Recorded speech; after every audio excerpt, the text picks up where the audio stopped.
This is a teardown of a Avocent DSR8035 IP KVM,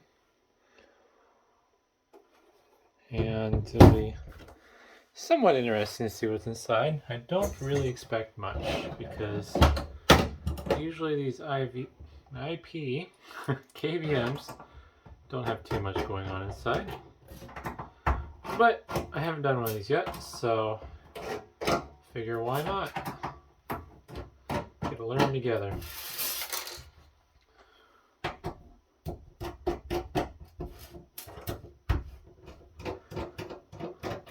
am kind of bummed. I did get the rails with it, but I only have two of the switch side rails. I don't have the other portion I need to use these for something else. I do have a few things I need rails for here potentially, but we'll see what happens.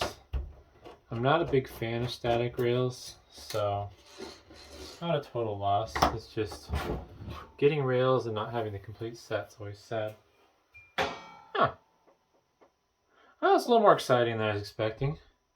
Got these cute little fans in the front that are seized up.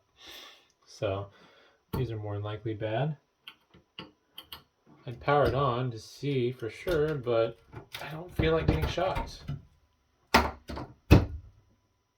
Oh, that's interesting. Yeah, it's in frame. This little thing here that looks like a wire is actually it's not really fiber optic, but it's a light pipe, I guess. It's probably more accurate. A little light pipe to take this indicator from the board out the back. They must have determined that was easier than mounting it since everything else is populated with ports. Which I guess would kind of make sense. I'm noticing some design aspects of this that feel familiar. Unceremoniously rip that out. I'll pull the power supply real quick. Looks like the power supply is made by Aztec. And it's a 55 watt power supply. 5 volts at 11 amps. That's interesting.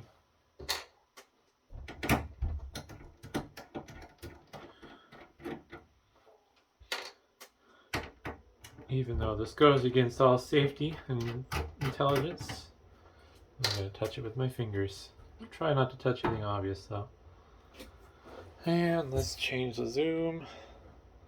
So that's the power supply it comes with. No visibly bad caps, so that's something it has on the Dell. Nice voltage isolation lines there. Those ICs in the middle should be opto isolators. Throw that off to the side. Disconnect the front panel, I think. There we go.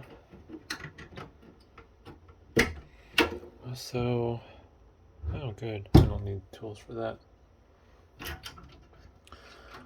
Massive PCB. There's a lot going on. A lot more than I was expecting, to be honest. Because normally these are pretty mundane. It's usually a PCB that's about this long, there's hardly any chips on it, and yeah. But this one's fairly heavily populated. I don't know if that means it's really old, and this was the way to do it back then, or if this is doing some really fancy stuff and that's why they needed so much.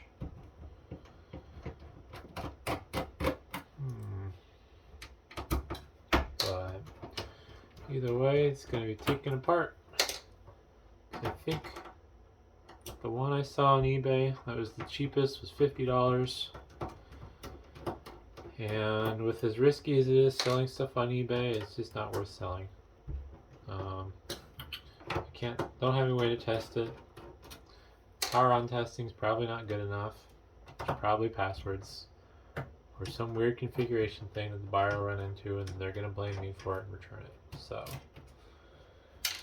yep, straight to the scrap heap because buyers suck.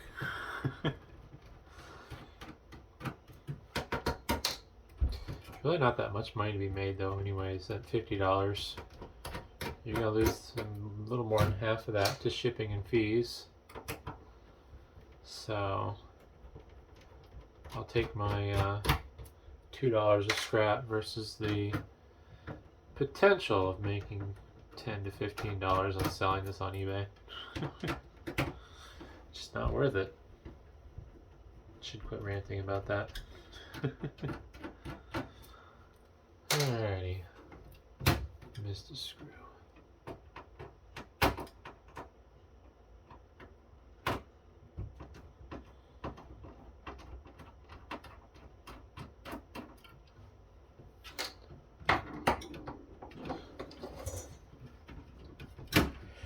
Hell, that ain't gonna work. Huh. So the screw mounts for the fans are preventing me from pulling the motherboard. Looks like some locking tabs. If I push them down far enough, this will slide towards the front. This will slide towards the front.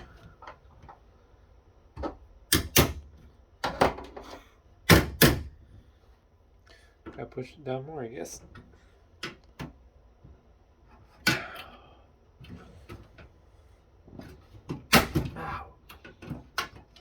Alright. Yeah, these fans are cooked. They're kind of cool. That one might. No, it's cooked. They're all shot. I don't even know how many millimeter that is. I think that's smaller than a 40. But they have such an interesting blade design.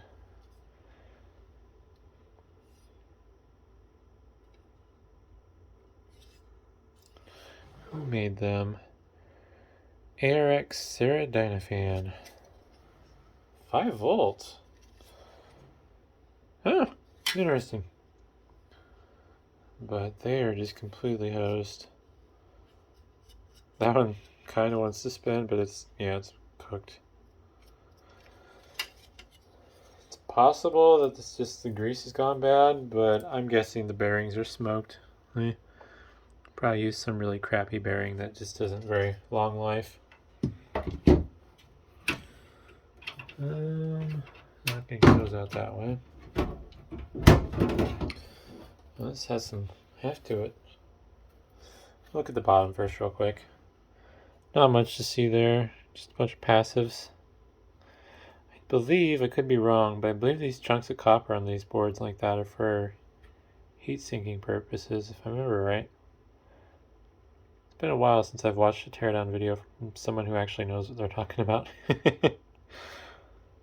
But, yeah. Yeah, the top side is just chips for days. I'm guessing those are controller chips for the ports.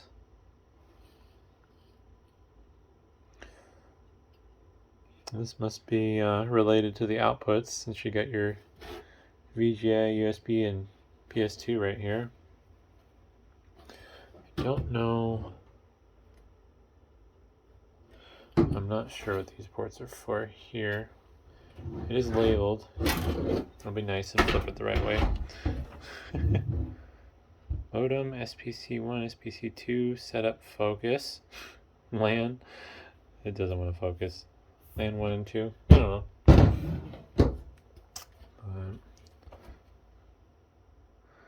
Yeah, a whole whack ton of chips.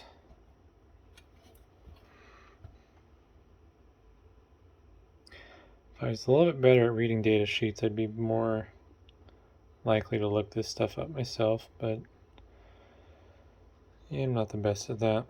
The Xilinx Spartan XC3 S200 chips, bunch of those. Almost like these are memory. And you got these ST chips on each side that do who knows what. Oh, more Xilinx in memory. So how many ports was this? 32. So I wonder, since these are kind of in the general area of the connections, inputs, output ports, whatever, I wonder if maybe each one of these is running 4 ports on the KVM. This is obviously power delivery. Don't quite understand what these are all about. There's so many of them. Probably would know if I looked them up. But 2, 3, 4, 5, 6, 7, 8. These might have something to do with the ports as well. Be interesting to understand how much of this is controlling these. Might be more than I realize. It might be like everything around here, minus obviously the power, and then this chunk has to do with controlling these ports. And then like this little section here, I would be willing to bet is controlling the user interface. That's probably the brains for the board. That's the memory there. I don't know, these, I think that's the symbol, the brand for Marvell. These are probably just network controller chips, since these are labeled as LAN ports. But don't mind me, I'm just a goof who doesn't know what he's talking about. That is fun looking inside. I'm really quite surprised how much stuff was actually in here compared to what I'm used to seeing. Is there gonna be anything to see on there? I'm not gonna bother tearing that apart on video. Taking up enough of your time as it is, probably. There's just a board for all the LED indicator outputs, and then another board for front USB, which I'm not sure what the front USB is used for. But hopefully that was interesting, and thanks for watching.